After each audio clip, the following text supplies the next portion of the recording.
আসসালামু আলাইকুম এভরিওয়ান, কি অবস্থা সবার, কেমন আছেন সবাই? আশা করি আল্লাহর রহমতে অনেক অনেক বেশি ভালো আছেন, সুস্থ আছেন।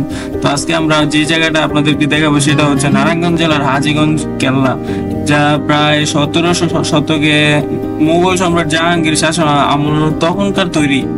তো ওই সময়কার কেল্লাটা এখনো ভাই আছে। তো এই জায়গাটার মধ্যে আর কি তেরকম মানুষজন আসে না, যেরকমটা লালবাগ কেল্লাতে যায় বা অন্যান্য প্রাচীন যে কেল্লাগুলিতে আছে ওগুলিতে যায়। বাট এটা তেরকম না, কিন্তু তারপরও নারায়ণগঞ্জের মানুষের জন্য ভাই এটা একটা আবেগের জায়গা।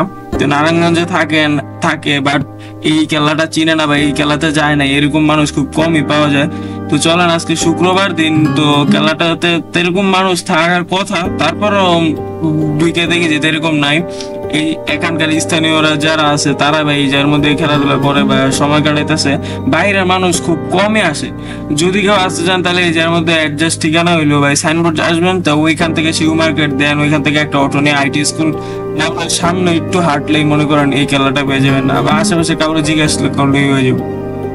তো কেল্লার এই চারিদিকে যেই ফাঁক ফাঁক জায়গাগুলো আছে এগুলা মেনলি তৈরি তৈরি করার কারণটা হইলো ভাই, এই খেলাটা মেনলি নির্মাণ করা হয়েছে শীতলক্ষা নদীর পাড়ের যে শত্রুগুলা ওনাদেরকে আক্রমণ করার জন্য আসতো, তো ওদেরকে রোখার জন্য মেনলি এই খেলাটা নির্মাণ করা হয়েছিল তখনকার সময়কার।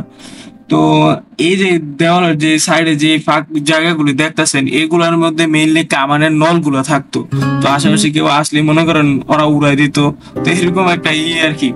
তো এই জায়গার মধ্যে একটা বাড়ির মতো আসছিল, বাট এইটা পুরো একদম, এটা যেহেতু এই জায়গার মধ্যে কেউ আসে না বা পর্যটক আসে না, তাই এটা মনে করেন একদম এটা নষ্ট হয়ে যেতেছে ধীরে ধীরে।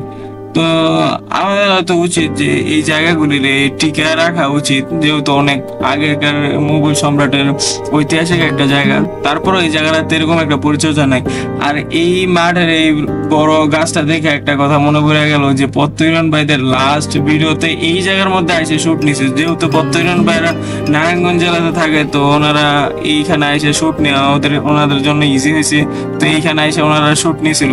তো আজকের ভিডিওটা এই পর্যন্ত। ভিডিওটা কোনো একটা অংশ ভালো লাগে তাহলে অবশ্যই চ্যানেলটা সাবস্ক্রাইব করে যাবেন।